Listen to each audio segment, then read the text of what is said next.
Hey, my name is Ashley, and today I'm doing a review on the Hiboy S2 Max electric scooter. They reached out to me asking if I could use a scooter on one of my Montana outdoor adventures. I will be unboxing, assembling, and using the scooter on both paved and unpaved areas in Montana. Hey, it's Ashley. I'm going to do an unboxing of the electric scooter that was sent to me. If I can put it together, anyone can do it because I am definitely not mechanically inclined.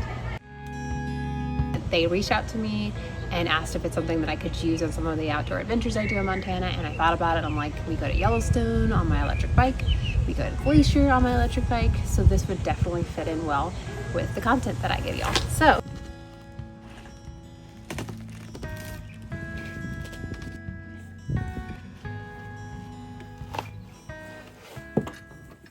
while I'm unboxing, check out the mountains. Here's a close-up too of what was sent. Looks very well made. It's supposedly supposed to be able to go off trail a little, so that's what I intend to do with it. So this is all it comes with, just some Allen keys and screws. There are 6 screws for the handle. So you're supposed to be able to just use the Allen wrench.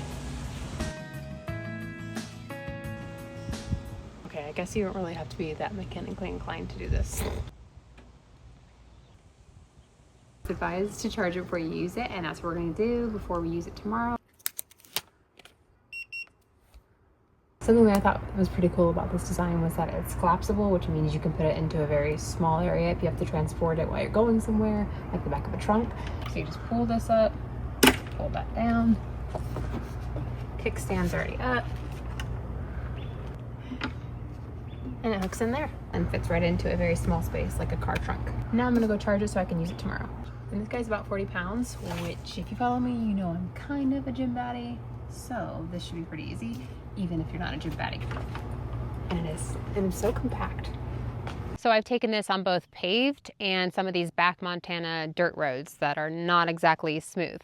And I will say it does seem to like the paved road more, which is fine. I think they have a different scooter that has a bit more of a knobby tire.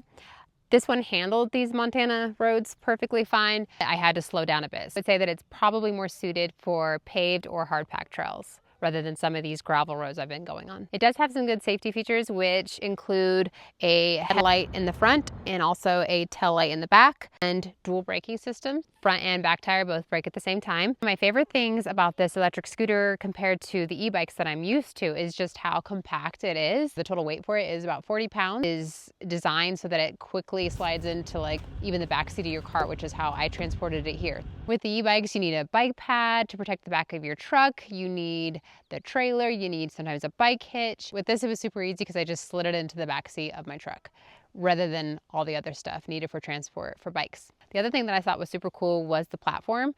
It was not very narrow. It felt very comfortable and wide enough for me. I'm not a super large person, but my husband, who is 6'2", 200 pounds, rode it and felt quite comfortable on it. Also, check out the alpenglow behind me on these mountains. The mountains with the sunset right now, they look kind of insane.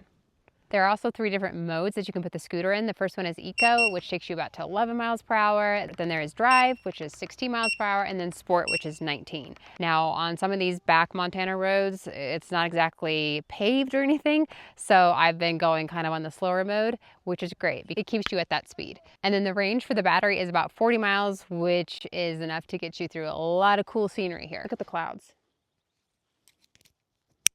So pretty. All right, I'm putting this on so that you guys can get some POV action.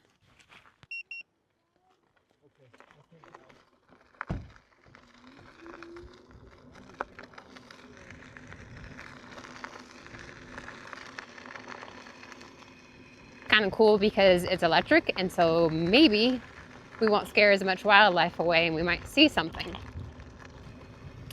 But I'm going about 13 right now. And again, this is hard packed, but there's still lots of loose gravel.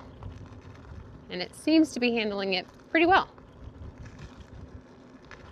I'll add that you can see there are grades on this road, and the brakes worked well at slowing me down quickly enough, even in these Montana mountains. Even just hit some big bumps and it was okay. But I do think I feel more comfortable going slightly slower on this versus the paved trails. Going about 10 this whole time going downhill.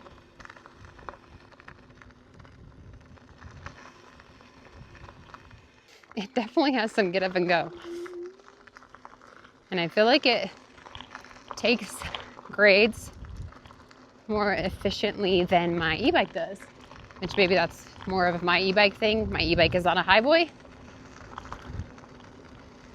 18, 19, which is the sport mode. So if a deer doesn't dart out in front of me, I'm wearing a helmet though, so I should be fine. This is definitely a cool way to get out and about and explore.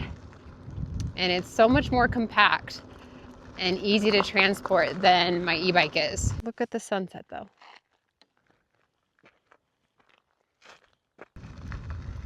So I've taken this on dirt roads and I've taken it on hard packed roads. Now I'm gonna take it into downtown, but downtown Montana looks a little different. So I'm just hoping to get a nice smooth ride on the pavement through the downtown area.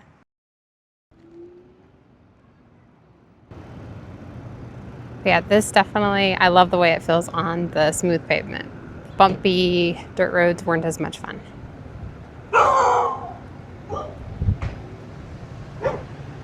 It was definitely more fun on the paved roads, and I think the specific Hiboy model performs best on these roads. It feels easy enough to brake, speed up, and maneuver through the city streets too.